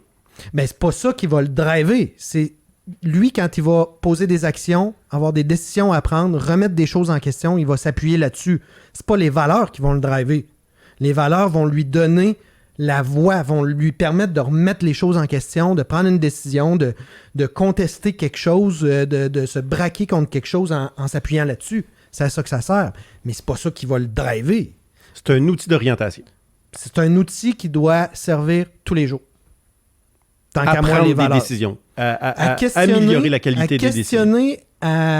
à orienter, à choisir, voilà. OK. Voilà. Puis, tu sais, tu me posais la question, tu dis les fameuses valeurs, blablabla, dans bien des entreprises. Ouais. Et comment ta blonde, Pierre-Luc? Elle est souriante, dynamique et dédiée. Je te conseille d'être très, très, très Mais gentil. c'est là. pas pire, T'es ça. dans une zone délicate. Non, non, Je dis mais- ça de même, là, tu parles de Claudine. là. Avez-vous déjà remarqué ça? Tu sais, quand t'as un chum célibataire, tu demandes, puis ta nouvelle fréquentation est comment? Elle est fine. Hein? Et comment la blonde à Pierre-Luc est fine? Calvaire. Ça marche pas. Tu comprends? Ouais. Hey, c'est une artiste, tu capoterais. Hey, c'est une fille tellement enjouée. Hey, c'est une fille qui saute partout. Hey, j'ai jamais vu ça, une fille attentionnée de même, elle est méticuleuse, elle nous a reçu à souper, machin. On tient de quoi? Les entreprises, c'est pareil. C'est pareil. Hey, comment l'entreprise? Elle est bien fine, elle est bien correcte. Fait que, qu'est-ce que tu veux qu'on dise sur une entreprise? Qu'est-ce que tu veux comme implication des employés, comme compréhension des valeurs, quand tes valeurs, c'est respect, politesse, travail d'équipe? C'est pas des choses que tu apprends quand t'es petit cul, ça, par tes parents? C'est ça que j'allais dire. Ça vient pas dans un kit de base que tout le monde a, ça? C'est un kit de base, ouais. C'est ça. C'est Moi, ce que. Puis ça, j'aime ça qu'on en parle parce que les entreprises qui nous écoutent, il faut qu'ils comprennent là, les valeurs, là. On part de l'idée qu'on veut des bons humains dans notre organisation. Fait que toutes les qualifications d'un bon humain québécois, là, on les veut pas. Là. C'est la base. Là. Un mentor à moi, je m'excuse de te couper, là, un mentor à moi qui a son motto en business, là, qui est Louis Têtu. Louis dit tout le temps, pas de différenciation, pas de business. Mais moi, je rajoute, pas de valeur, pas d'expérience employée, pas de business. En 2020, c'est rendu là. Pas de valeur claire et unique, plus de business. En Mais c'est 2020, on s'en va là. C'est le clair et unique là, qui est à travailler. Mais es-tu d'accord avec moi? On part de l'idée, OK? J'ai 20 personnes en entrevue, je trie, j'en garde 10 qui sont des bons humains, puis mes valeurs, faut qu'ils m'aident à les trier parmi ces 10 bons humains-là. Ouais. Faut qu'ils aillent me chercher les 2 perles. Mhm. Fait que c'est quoi les éléments excitants? Tu sais, moi, j'ai bien aimé, j'ai lu quelque chose il y a quelques semaines, ça disait, on part, demain, là, la Terre est détruite, j'ai une fusée pour m'en aller sur Mars, faut que j'en rentre 5 dans ma fusée de mon équipe. Mhm. C'est quoi ces qualités-là qu'ils ont? Pourquoi, dans toute ma gang de bons humains, pourquoi ces 5-là? Tu sais, quand on dit, là, on a tout le temps une, moi c'est Annie, là. Moi j'ai une Annie, j'en prendrais 25 demain. Elle est extraordinaire. Mais il y a les autres aussi, là, c'est chiant. Non, puis je il y les en a aime pas. toutes. Ben, dis-les tout de suite. Là, Mais- c'est ça. Mais tu sais, on a des personnes comme ça Ouais. qui nous marquent. Bon, mais ça veut dire qu'ils ont... Pourtant, est-ce que tous mes employés sont des bons humains? Clairement. J'ai tous des A dans ma business. Mais c'est quoi les qualités qui rendent excitantes, là? Qu'est-ce qui fait que... C'est un bon mot J'en en passant, choisis parce 5. qu'une de ses valeurs, je sais pas si tu le sais, mais c'est excitant. Oui, clairement. Mhm. Es-tu d'accord que les valeurs, c'est un peu ça le rôle? D'aller les trier parmi les bons humains là, qui les rend distinctifs. C'est à toi de clarifier ces valeurs-là comme leader. Puis ensuite de ça, tu parles de recrutement. Quand tu recrutes, aller pour débusquer s'ils partagent ces valeurs-là en les mettant dans des situations, mettons dans leur vie personnelle très précises pour aller voir quelles réactions qu'il y aurait. Puis font-tu, par exemple, moi je veux savoir à quel point quelqu'un est de valeur élite, OK, dans mon organisation. Quand je passe quelqu'un en entrevue, je rencontre quelqu'un, ben j'essaie d'aller voir, dire, je pense par exemple, pour voir, puis pour moi, pour être élite, c'est être dans l'apprentissage, c'est vouloir tout le temps s'améliorer, avoir faim d'apprendre, puis avoir ça en dedans de nous. C'est Fait pas que- être le meilleur et écraser les autres. Là. non, C'est- non. Fait que si t'es passionné du tricot, là, ben oui, raconte-moi comment tu deviens bon. Je lis des blogs, j'écoute des YouTube, je suis dans un cercle de fermières, puis on s'échange des trucs. Là, je suis capable de voir, est-ce qu'il y a la valeur élite en lui? Je suis capable de voir ça. Alors, là, à partir de ça, tu partages les valeurs. Tu sais, tu demandes pas à quelqu'un, t'es-tu élite? Définis-moi, c'est quoi élite? Puis, ben oui, je suis élite. C'est de la merde, ça. Fait que là, j'essaie d'aller débusquer. Je vois dans son comportement, dans son activité au quotidien que Pierre-Luc fait du tricot, qu'il y a une partie de lui qui est élite. Alors, la valeur 1 est validée, même s'il ne sait pas. Je vais valider mes 4 valeurs, là. Puis quand je l'embauche, après ça, mon rôle, c'est de former à ces valeurs-là en lui donnant une connotation business pratico-pratique dans ce que lui va faire dans l'entreprise. Son métier, je dois le coller de façon pratico-pratique à ces valeurs-là. Fait qu'arrête de dire les valeurs, parce que c'est des mots, fais-les vivre. Exact. Ouais, j'aime ça. Fait que, C'est vrai que ça manque, ça. tu sais quoi? De quelle façon le mot élite va avoir une consonance dans ton rôle chez moi? Alors, de quelle façon tu vas faire ça de manière pratico-pratique? OK? Puis, plus tard, peut-être, tu vas dire, ben, écoute, j'ai telle problématique au travail. Ben, moi, une des valeurs que j'ai, c'est rebelle. Fait que là, je vais te dire, écoute, Pierre-Luc, tu sais c'est quoi être rebelle? Pour moi, être rebelle, là, c'est pas avoir les cheveux bleus dans les airs. Pour moi, être rebelle, c'est de trouver des solutions là où personne n'en a trouvé. C'est être capable de partir des hypothèses sans faire venir un consultant pendant 8 mois puis mettre 450 000 $. Fait que, sois rebelle. De quelle façon tu pourrais être rebelle, tu penses? Qu'est-ce que tu vois? Continue à analyser, vois une façon rebelle, puis reviens me voir, on va en discuter. Fait que toi, tu t'en sers au quotidien avec ton équipe pour les cadrer. Là. Mais jusqu'à quel niveau? Parce que là, on s'entend, tu es dans la restauration. Non, je suis en technologie. Technologie. Ouais, technologie des aliments, mais... C'est comme quand nous, Elon Musk parle de ses voitures. Il dit qu'il n'y a pas une compagnie d'automobile, c'est une compagnie de technologie. Ben, encore plus, on produit aucune bouffe, nous. Mais en tout cas... Parfait. Mais au final, tu as quand même une Caroline, 18 ans, à l'université. Non, t'es pas du tout? On a un directeur marketing qui est à Montréal. J'ai des gars en techno, d'ailleurs. Un à Granby qui était une méchante bébite. Je te salue si t'écoutes, Ismaël. Je t'aime beaucoup. On a une directrice des ventes qui est à Québec. On a une adjointe aux ventes. On a un directeur expédition. Non. OK. On se remet d'abord... Remets-toi dans la peau de Sushi Taxi. Mm-hmm. On a du monde qui nous écoute que, bon, on est souvent des jobs un peu temporaires de gens, des gens qui sont de passage chez nous en faisant un cours à l'université, je m'en vais travailler au Subway. Comment tu fais pour dispatcher ta culture? Là, je la comprends très, très bien, comment ça fonctionne, comment c'est pensé. Je pense à un niveau gestionnaire, je le comprends. Il est ambassadeur, ça l'aide dans ses décisions. Mais comment je fais, moi? Comment tu fais, toi, demain, là? Carl, 22 ans, il est chez vous temporairement, il sait, il s'en va, ingénieur en je sais pas trop quoi, fait que il va pas mourir chez vous, c'est pas vrai. Comment je fais pour le craquer? Ben, première des choses, qu'est-ce qui fait qu'il vient travailler chez vous? OK, bonne question. Fait que faut que tu débusques Bon, ça, là. Fait que il y a quelque chose, là. S'il vient travailler chez vous, soit que c'est payant, puis son horaire, ça fit, puis c'est correct, soit qu'il tripe sur l'entreprise puis ses valeurs, là. Il y a deux types de travailleurs, là, des millennials, là. C'est vrai que c'est pas fou, ça. Puis la deuxième partie, il y en a de plus en plus. Puis pour le vivre, moi, chez moi, personnellement, avec une fille de 20 ans, beaucoup de jeunes choisissent une entreprise pour laquelle ils vont être fiers de travailler. Tellement. OK? C'est ça. Que c'est une entreprise qui est hot, je vais avoir l'air hot de travailler là, je suis fier d'elle. OK? Puis si tu regardes, là, je n'ai un bel exemple, là, les jeunes qui travaillent aux ventes dans les magasins Lululemon, là, on parle vraiment d'une business qui réussit à faire vivre les valeurs directement sur le plancher avec leurs vendeurs.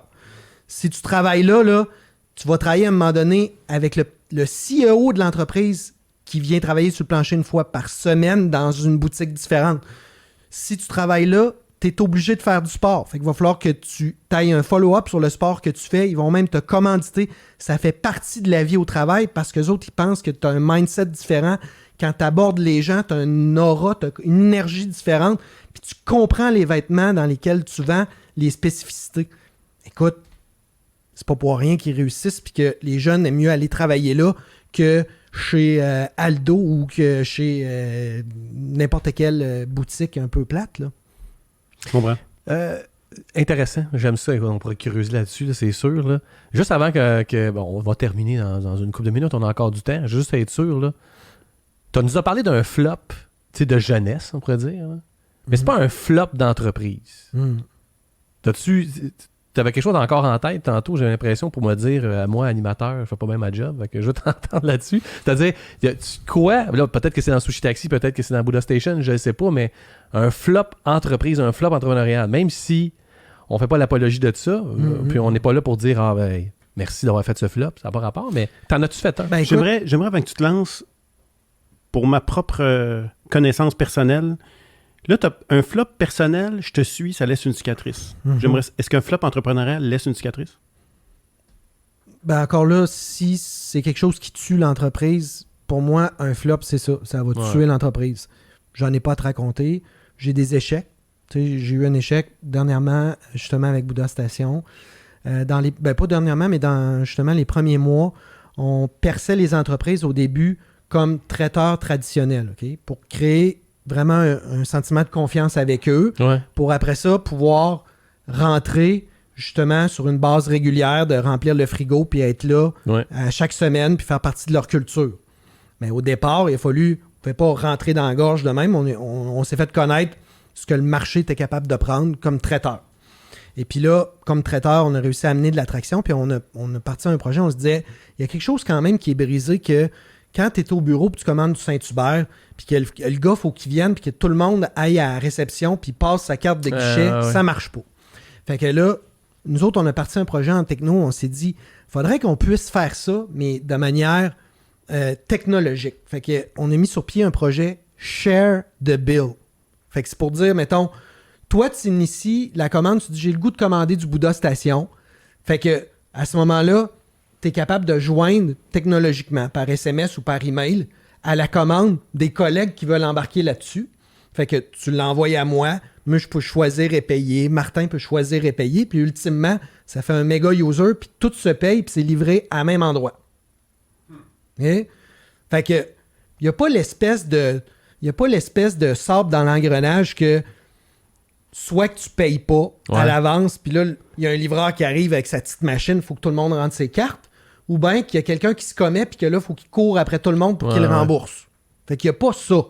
On s'est dit, nous autres, on va régler ça, on va partir, on va créer de quoi en techno qui s'appelle Share the Bill. Premier flop, moi j'ai pris cette décision-là en me disant, c'est aucunement cohérent qu'on mette de l'énergie et beaucoup de cash à créer ça alors que ça déraille de notre vision qui est d'être dans les entreprises à temps plein. Parce que toi, ton application aurait pu servir pour, pas juste Bouddha Station, tu bâtissais pour d'autres restaurants qui auraient pu l'utiliser? Non, pas du tout. OK.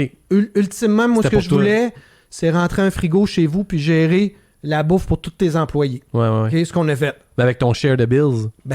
Écoute, on était micro à se dire, quand les gens commandent du traiteur juste pour un dîner, on veut amener une confiance pour après ça pouvoir les approcher aux ventes pour dire, bon, à ça, on a une solution pour toi. On va te rentrer un petit frigo avec de l'intelligence artificielle, avec une application, puis on va te mettre un inventaire à chaque semaine, puis on va gérer les stocks.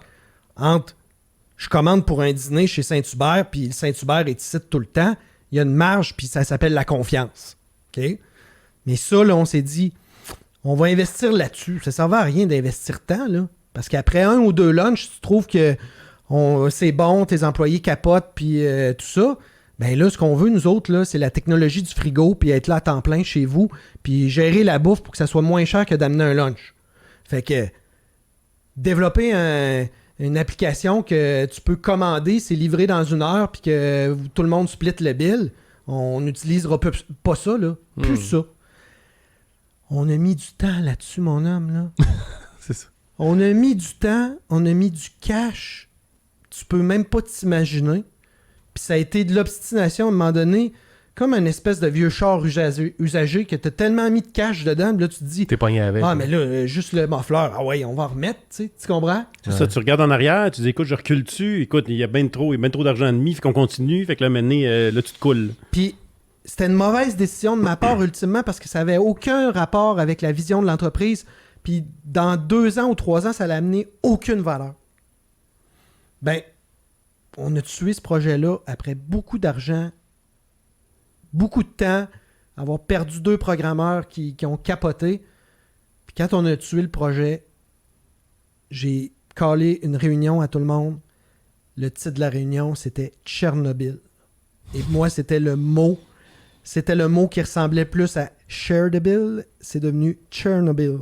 Je me demandais. Il a brandé son flop. Non, mais tu sais quoi? En techno, dans le code, c'est encore... Tu sais, le code, c'est comme un peu l'architecture de maison, là. Ouais. Fait qu'il y a genre... l'annexe de la maison, là, c'est comme highlighté, puis c'est marqué Tchernobyl. Si on touche pas à ça. Si un jour, on peut reprendre une partie ou 2 de code de ça, tant mieux, mais... puis c'est quelqu'un qui est discuté, c'est quelque chose qui est discuté at large dans mes équipes. Ouais. Hey là, c'est-tu cohérent? On refait pas un Tchernobyl avec ça. Ça marche-tu? On ajoute-tu de la valeur? c'est bon. Écoute, c'est... Fait que, Mais attends, tu dis, je m'intéresse au bout. On a tué le projet. C'est-tu toi? C'est-tu le leader qui a tué le projet? ben, ultimement, c'est moi qui ai pris la décision, c'est assez. T'as dit là, ça suffit, là. Ça suffit. Ouais, parce que... Parce que les autres spinaient encore. Ben t'sais. oui, les développeurs sont là-dessus, ça marche, Ouais, tu sais, finalement, même affaire aux ventes, sont persuadés que ça va amener de la valeur, puis ça va... Mais tu ça, sais, c'est un bon flop, Martin. À vous, pareil, nous-mêmes, là, comme d'autres entrepreneurs, on a toujours le goût de développer une cour. Il y a comme une opportunité de quoi à faire. Moi, j'ai une tendance Ça- à aller là. Ouais. Ben moi aussi, ben, en tout cas, tu sais, je sortais des idées, puis c'est même, tu sais, je me rappelle, tu m'avais dit, oh, Pierre-Luc, là, pas sûr qu'on devrait aller là. Mais c'est vrai. Quand est-ce que c'est quoi le fil? C'est quoi qu'on se met pour. Eh ben, ça peut être un drainant, hein? Tu sais, c'est vrai. Moi, j'aimerais ça. Ben, en fait, c'est que ça tue pas à business, cette affaire-là. là. C'est ça, là. Tu sais, alors, on parlait d'un flop. C'est un flop. Mais Ça défocus l'organisation. Oui. Bon, OK. C'en est un. Comment Moi, je- d'énergie qu'on a mis là-dessus, comment de cash on a mis là-dessus, on aurait pu mettre ça sur quoi? Ouais, OK? c'est Puis ça, là, c'est ça de là pareil. de se demander, tu sais, est-ce que je suis en mouvement ou je progresse? Tu sais, parce que tout le monde travaille, là. Est-ce que je suis en mouvement ou je Ah, progresse? c'est bon, Hein? ça. Ça, c'est bon. Fait que, tu sais, tout le monde travaille dans le jeu, c'est correct, là. Mais on est-tu en mouvement ou on progresse? Puis est-ce qu'on progresse dans la bonne direction, c'est-à-dire la vision de l'entreprise? C'est pas, tu sais, c'est pas rectiligne, là. Ah, c'est Mais bon. quand même, on est-tu rendu dans le champ gauche avec un Tchernobyl ou bien on est dans la bonne direction? Hey, ça, je te la vole, celle-là. Ah oui, Moutou.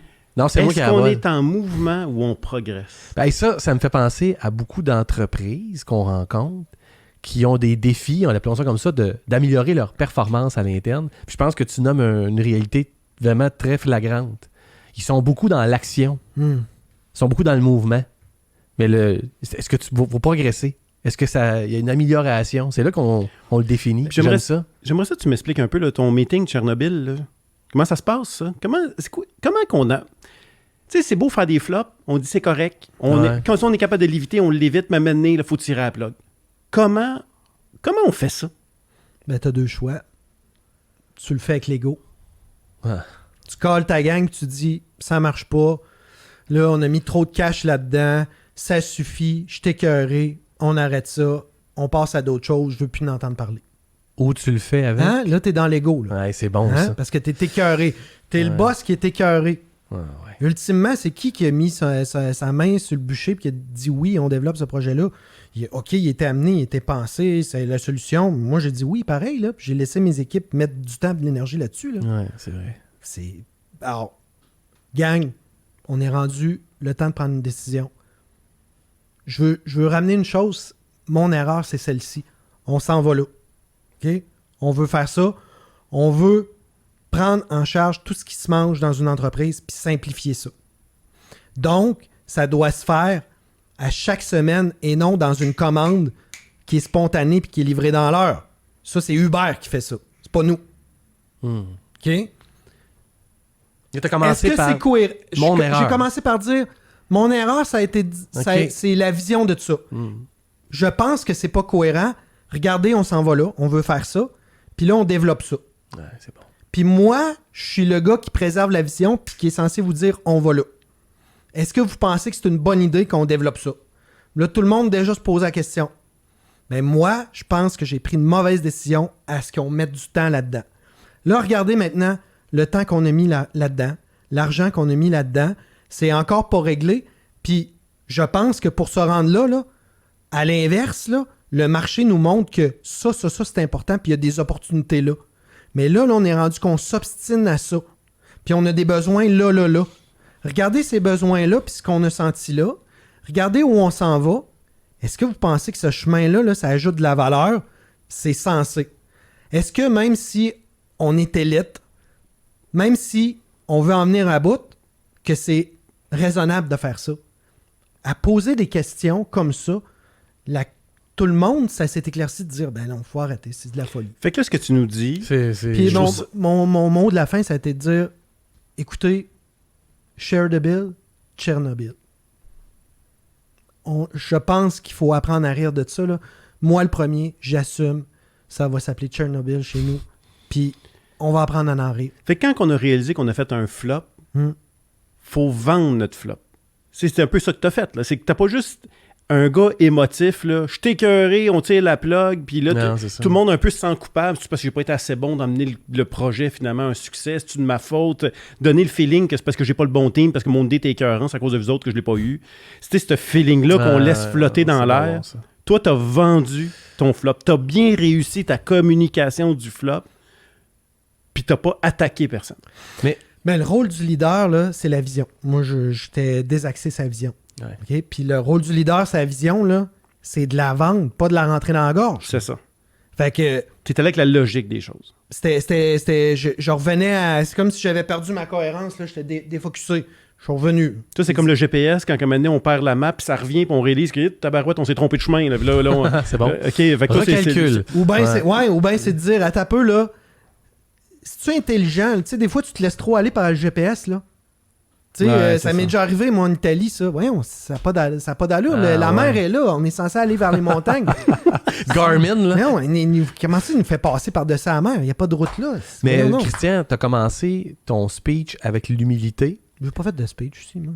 En tout cas, je veux dire, non, je veux dire, avec ta gang, Ta gang. Tchernobyl.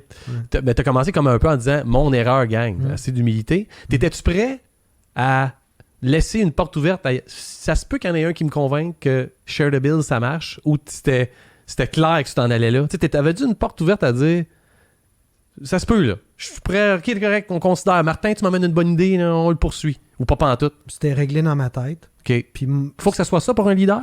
je dis pas que ça soit ça. J'ai beaucoup d'humilité par rapport à ça. Ouais. Je te dis plus que ma technique, moi, c'était de dire, c'est une décision qui s'impose.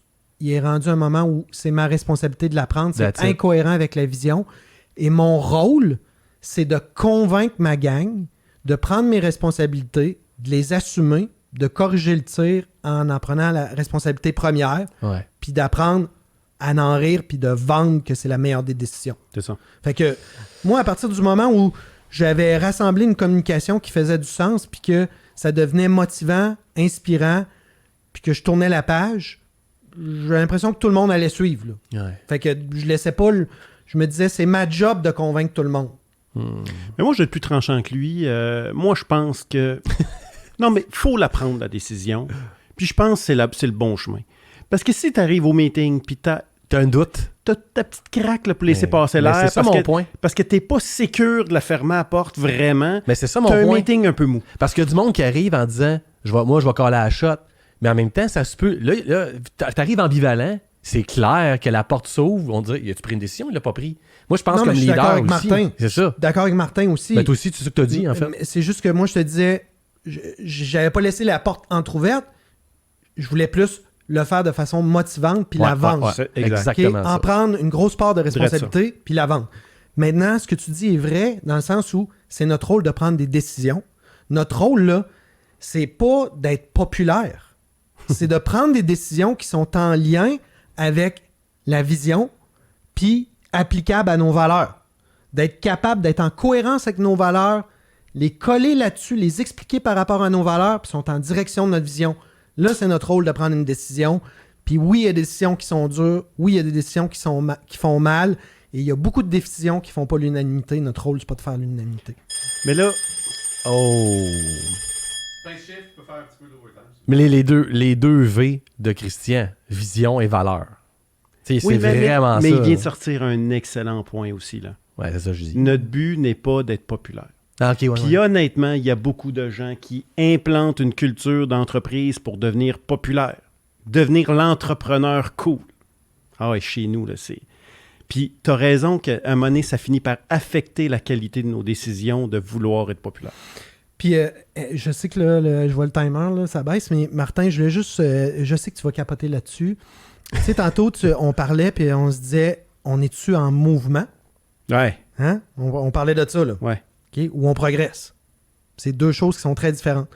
Moi, comme leader, là, j'ai un truc là-dessus. Quand je rencontre mes piliers, là, mes stratèges, là, je me fais tout le temps un back-check dans ma tête. OK? Est-ce que je communique bien? Communiquer, c'est pas un monologue.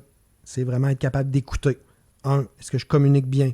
2, est-ce que je donne accès à des bons outils, à un environnement qui fait en sorte qu'il peut s'épanouir? OK? Est-ce que, ensuite de ça, la personne que j'ai devant moi a le piton sur la valeur qu'elle amène dans l'entreprise? Elle connaît-tu la valeur qu'elle amène dans l'entreprise, puis elle a-tu le piton dessus pour exploser cette valeur-là?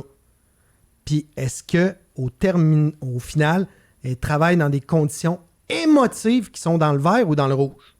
Parce qu'à court terme, si t'es dans le rouge tout le temps, là, t'es dans la honte, t'es dans le fait que tu te sens pas, t'es débordé, que t'es jamais à la hauteur, ça marchera pas, là. Ça marchera pas. Fait que j'appelle ça le mot cave. Est-ce que je suis cave? Communication, accès à des outils, valeur, puis E pour émotion. Je me fais tout le temps ce back-check-là dans ma tête. Quand je parle à quelqu'un, là, je suis cave avec lui. Martin est très, très cave. Tu sais. Oui, je trouve que tu me regardes, tout ça fit. Hein? Je sais pas trop. Je sais pas si c'est pour la bonne raison. Mais en tout cas, tout ça pour te dire c'est pour la bonne. que si les gens autour de toi ont le piton, sa valeur, ils connaissent la valeur qu'ils amènent dans l'entreprise, puis ils ont le piton dessus pour l'exploser, cette valeur-là, ils sont pas en mouvement. Ouais. OK?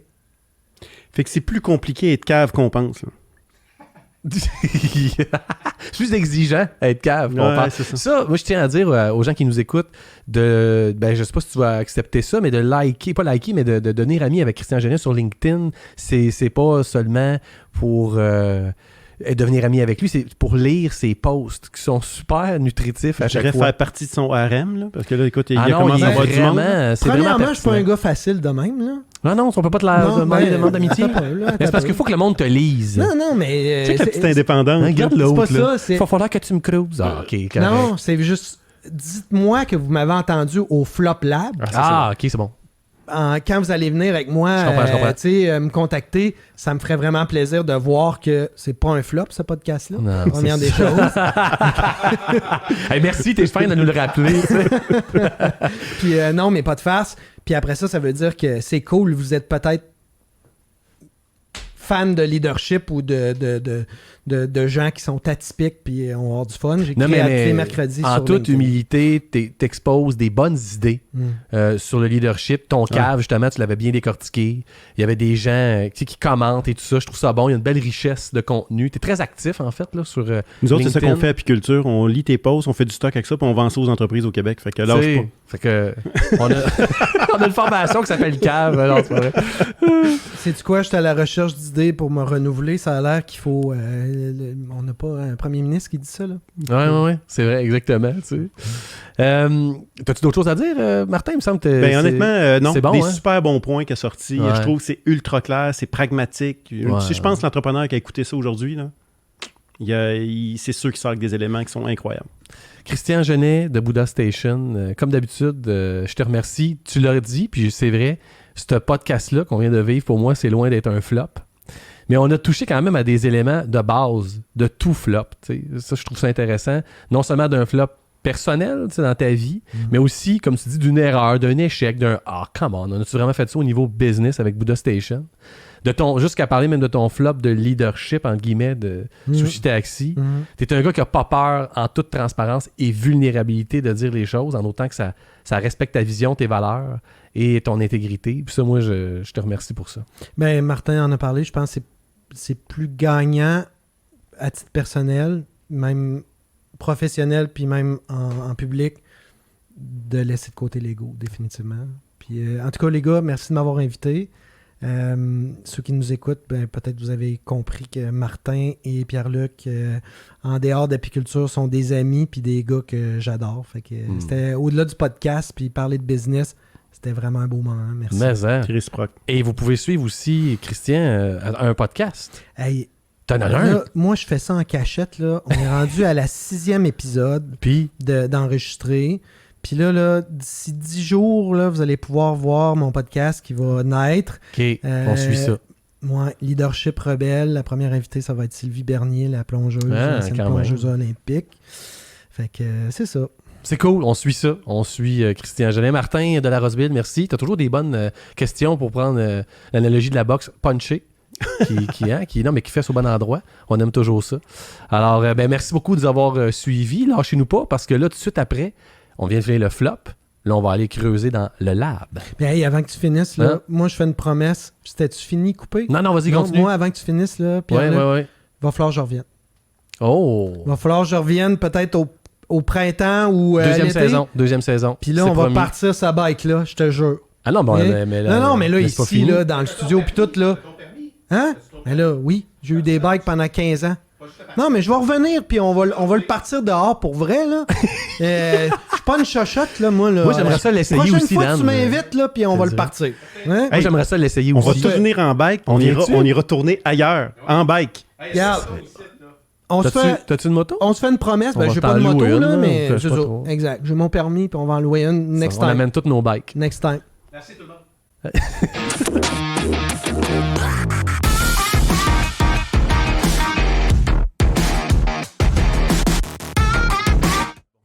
Hey, mais t'as sorti vraiment des bons éléments. T'as des liners de fou, là, ça qui est hot.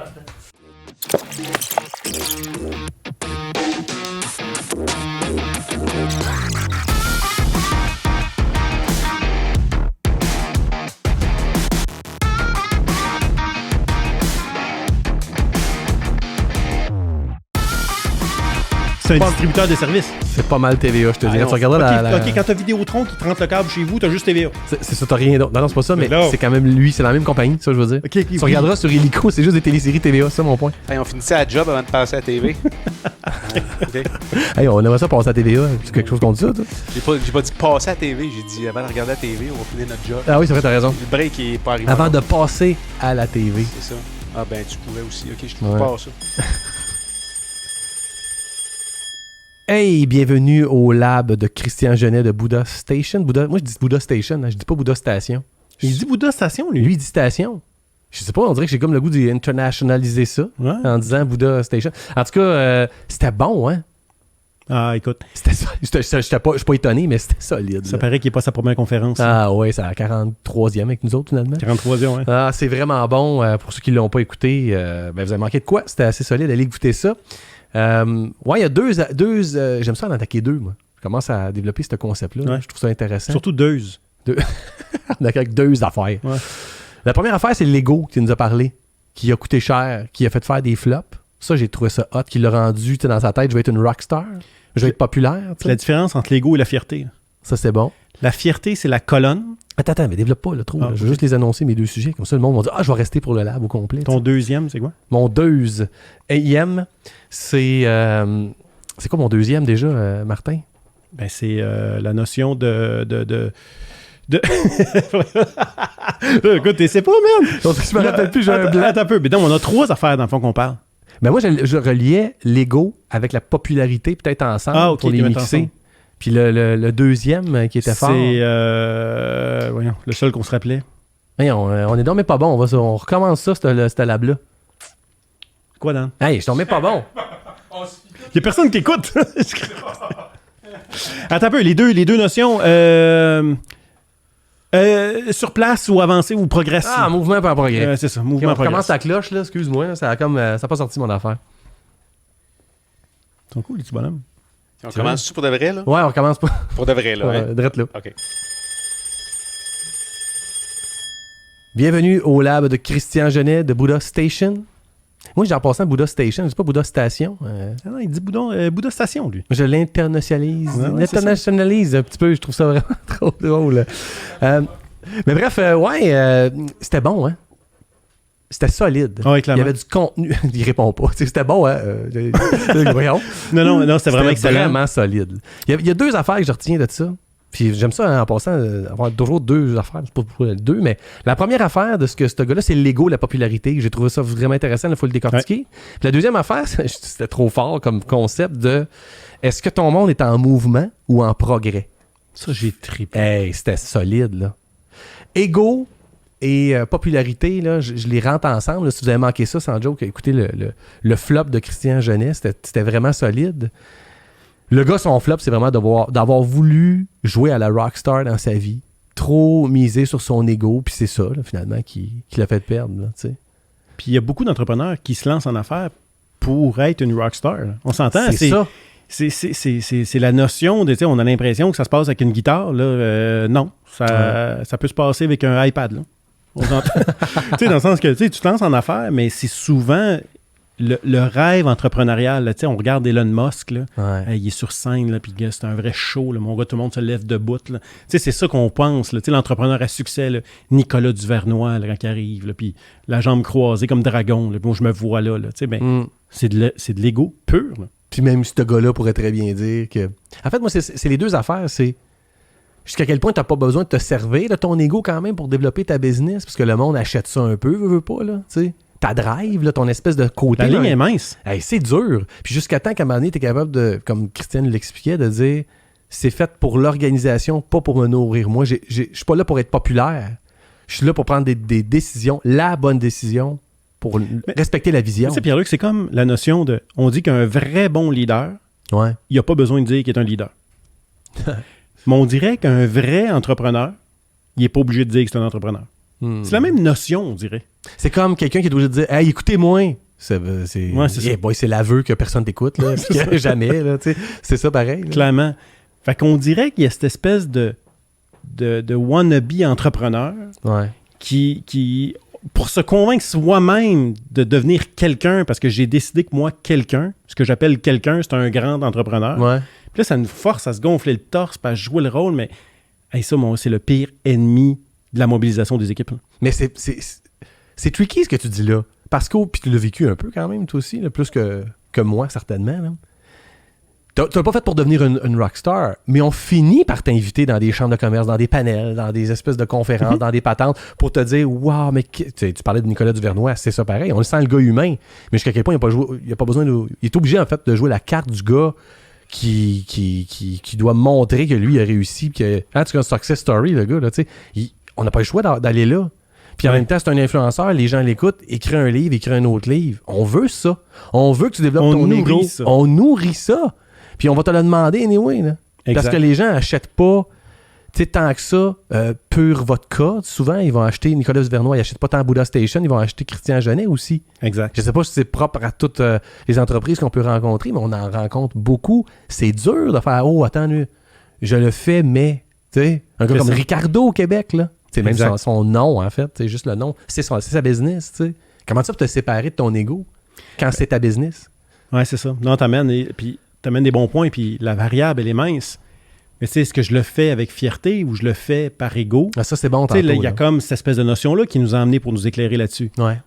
Parce que la ligne, elle est mince, mais elle n'a pas la même signification du tout. Fait que l'idée, c'est est-ce que j'ai une colonne, je suis fier de mon produit, puis un peu comme on avait un Christian ce matin qui nous a parlé fièrement de son produit. Mm-hmm. Mais il était tout le temps le premier à ramener son équipe, avouer ses erreurs. Fait que là, c'était pas son ego qui était devant, c'était sa fierté.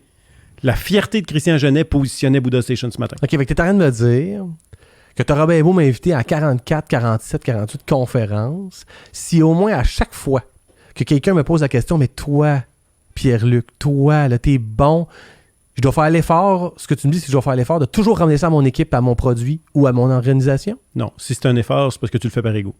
C'est bon. On s'entend? Mais moi, j'essaie de penser à mon pop-up qui va monter dans la tête. Là, on flatte mon ego, je l'accepte. Ça doit être dur, tu comprends, tu sais? Mais j'ai l'impression que non. Parce que dans le sens que je pense qu'à un moment donné, l'espèce de... Parce que... Mon Dieu, on va où avec ça? Ah oui, c'est ça. Ça veut dire que c'est une bonne idée. On idée. dirait que je suis en train d'accoucher. Il y a une douleur. Vas-y. Je m'en allais où avec ça? C'est parce que c'est comme expliquer un peu la notion de... Tu sais, l'humilité, ça se... Tu y penses pas pour être humble. Ouais, c'est bon. OK, je pars.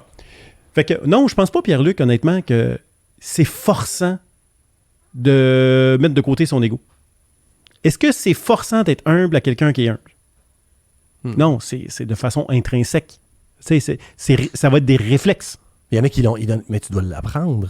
Tu sais, si tu l'as pas. Ouais, mais tu vas l'apprendre, mais tu peux l'apprendre à la dure. Mais tu vas l'apprendre. Ouais. On s'entend? Ouais. T'as la personne qui va mettre son ego devant, qui va avoir perdu toute son équipe, il va tout détruire sur son passage, puis il va toujours rester avec son ego. Oui, ça existe. Mm-hmm. C'est pas un leader, c'est pas un entrepreneur. OK? Lui, c'est une rockstar, c'est un one-man show qu'il fait. Mm. Fait que c'est pas le genre d'entrepreneur qui va créer une belle relation d'équipe, qui va créer une chimie. Ça va être souvent un entrepreneur qui va avoir un taux de roulement, tu le sais. On le voit dans les organisations. C'est fou. OK? Ouais. On le voit clairement. Regarde le taux de roulement d'une entreprise, puis regarde la haute direction. Souvent, il va y avoir une corrélation. C'est sévère ce que tu dis là, mais c'est un peu vrai. Mais, attends, je précise. Parce que j'ai vu aussi une équipe avec un taux de roulement incroyable, une haute direction humble comme c'est incroyable. Mais l'affaire, c'est que l'énergie de la haute direction, elle passe dans un process de gestionnaire qui se gonfle le torse. Puis finalement, c'est plus l'énergie de la haute direction que l'employé ressent, c'est des gestionnaires qui font des power trips. Fait que c'est pour ça que, honnêtement, c'est important que si un gars comme Christian Genet, où l'humilité prend beaucoup de place sans mettre de côté sa fierté, s'assure que ses gestionnaires transmettent le même message et la même énergie, les mêmes valeurs, puis que ça ne se perde pas dans le pipeline. Puis c'est souvent ça qui arrive dans les grandes organisations. On engage des gens pour leur talent, on les met gestionnaires pour leur skill, mais on oublie de regarder leur capacité de gérer humblement. Ah, c'est bon, ça. Puis ça l'amène au deuxième point, ce que tu dis là, parce que jusqu'à quel point ça peut pas faucher l'intensité d'une équipe, tu sais, que de voir quelqu'un jouer au coq en avant, là, mettons, là, juste utiliser son ego. On dirait qu'on a tout le goût de faire la même affaire, puis là, c'est là que le monde sont pas mal plus en mouvement et moins en progrès. Tellement. Ça m'a frappé quand il a dit ça. Puis il l'a dit pour une bonne raison, c'est que il y en a qui vont courir comme des poules sans tête, comme on dit, là. Puis moi, ça m'étonne toujours, parce que les vidéos de ça sur YouTube, là, tu vois vraiment des poules sans tête courir, ça existe. Là. Il y a comme cette espèce de... Il y a comme des réflexes de nervosité qui font que faut que je cours, mais je sais pas pourquoi, là, tu sais. Puis dans nos organisations, si c'est possible, c'est là. Est-ce que votre monde sont en mouvement ou sont en progrès? Ça m'a frappé. Puis honnêtement, ça, je vais la garder, cette phrase-là. Parce que, tu sais, souvent, on va parler à quelqu'un, ça peut être même moi au sein de mon équipe ou dans un coaching avec un client, puis il va dire, ouais, mais Martin, on est à côté. À côté, quand est-ce qu'on fait ça de la culture d'entreprise? Puis quand est-ce qu'on prend une pause? On est à côté, on a des... Mais, tu sais, là, je trouve que c'est la bonne façon de le visualiser. OK, tu bouges-tu? Oui. Mais tu progresses-tu? Ton employé qui dit qu'il est dans le jus, il est-tu en train de courir puis de bouger, de se déplacer, mais il fait juste déplacer de l'air? Il continue ou il progresse? C'est ça. Tu sais, fait que là, je trouve ça vraiment intéressant parce qu'on réalise pas que des fois, on court, on reste au même niveau. Puis il n'y a rien de plus frustrant puis démobilisant que de courir sans progresser. Tellement. Quand tu y penses, hein? Exactement. Imagine le gars, il veut courir puis il veut s'améliorer. Il n'est jamais capable de dépasser le 5 km. Tu sais, c'est le fun, ça. Ça donne rien de courir. Ouais, c'est ça. Fait que, tu sais, on aime-tu mieux courir puis faire du surplace ou marcher puis progresser? Tu sais, là, c'est ça, dans le fond, la notion, là. Des fois, ça vaut la peine de prendre un pas de recul, ralentir un peu certaines affaires, ralentir un peu la machine, mettre de l'énergie à bonne place. On va faire un pas devant, mais on va progresser. On va monter des escaliers. T'es-tu sur un tapis roulant? Ouais, c'est ça. Ou t'es sur la route directe puis tu vois d'autres paysages, là? C'est ça. Tu sais, pour un employé autant que pour un employeur. Pour quelqu'un qui est trop centré sur son ego aussi, là, ça peut faire la différence, là. Puis ça, j'ai trouvé que c'est vrai que, honnêtement, là, on regarde notre organisation d'un regard honnête, là. Puis c'est probablement nous, c'est pas de la faute de l'employé, c'est probablement nous le responsable. On l'a mis dans un rôle où il se déplace puis il bouge, puis on lui a mis toute autre tâche connexe dans sa cour, là. Il bouge. Il est à côté. Mais il n'aide pas à progresser ton organisation. Ouais, puis il progresse pas lui-même. Ouais, c'est bon, ça. Fait que, honnêtement, culture, j'ai trouvé ça vraiment, vraiment intéressant de faire un lien. Puis j'ai aimé sa cible, toujours. Je sais pas si tu as remarqué, Christian Genet, c'est toujours ça. Quand vous allez le liker, pas le liker, mais devenir ami avec lui sur LinkedIn, lire ses posts, c'est ça. C'est toujours pour faire progresser quelqu'un, pour arrêter qu'il fasse juste courir pour rien, c'est de lui rappeler la vision. Exact. T'sais, lui, c'est toujours ça. Rappeler la vision, ça veut dire que tu regardes au loin, puis tu t'appuies sur tes valeurs. Hein, lui, il a ses 4 valeurs. T'sais, lui, là, il regarde au loin, puis il s'appuie sur quoi? Regarde la vision, s'appuie sur ses valeurs. C'est fou comment c'est comme son sandwich qui permet d'être puis d'être tellement convaincu de ses valeurs qu'on ne cherche pas à être populaire. Ah, c'est bon, ça. Cette notion-là. OK, si pour me faire des amis, je dois transiger une valeur. La tasser, tu veux dire? Hein? Oui, pas transiger. Ben, mettons. Là. Bon, on pourrait dire ça. Ben non, mais c'est correct, la transiger. C'est-à-dire la remplacer pour autre chose. Oui, exact. Je comprends ton point. Je dois, pour séduire une équipe, faire outre à une valeur ou de faire une entorse à une de mes valeurs, mais j'ai l'air du boss cool. Mauvaise réponse. Ah, c'est bon. Puis il y a beaucoup d'entrepreneurs qui, en ce moment, cherchent à devenir cool pour garder notre monde. Ils pensent que S'ils perdent leur monde, c'est parce qu'ils sont pas cool. Ouais. Attends un peu, il y a une limite entre faire une mauvaise gestion, des mauvais réflexes de gestion et devenir cool. On cherche pas, nous autres, quand on coach les entreprises, à les rendre cool. Ouais. Non. Mais d'être des bons visionnaires, puis avoir des bons réflexes de gestion. Puis oui, ça va nous amener à faire preuve de courage managérial, puis de prendre des décisions qui vont être rough. Mais que toute l'équipe va voir que c'est cohérent et c'est assumé. Fait que cette espèce d'assurance-là de gestion qui nous amène à prendre des décisions difficiles, mais qui va nous permettre de garder la confiance de notre équipe parce qu'ils ont confiance en notre vision. Puis ils savent que quand on s'en va là, on va y aller. Puis j'aime ça avec Christian parce que t'as raison, tout ça, là, cette espèce de rappel-là, ça l'empêche pas pantoute d'être cool, d'être, tu sais, il est sharp ce gars-là, il est toujours bien habillé et fier, là, on s'entend. Puis tu pourrais mélanger entre fierté et fraîchier, tu sais, il y en a qui font ce lien-là. Ouais, zéro. Puis ce gars-là, tu le rencontres la première fois, tu fais comme, bon, check le fraîchier, puis tu t'en aperçois quelle humilité, quelle force vive, ça l'empêche pas pantoute d'arriver avec ces choses vraiment nice, son style, c'est vrai, son style, Exact. mais de voir qu'il le fait pas, tu sais, il peut être fier, Authentique. il peut être sharp, mais en même temps, je le fais pourquoi, par exemple, gang? Oh, tu sais. Exact. Pour une de ses 4 valeurs, tu veux pas rebelle, excitant, tu sais, c'est partie de ce qui Il est l'image de ses valeurs. Exactement. C'est un gars excitant. Il y a une couleur. Ouais, c'est ça. Il est pas beige. Hein. Exactement.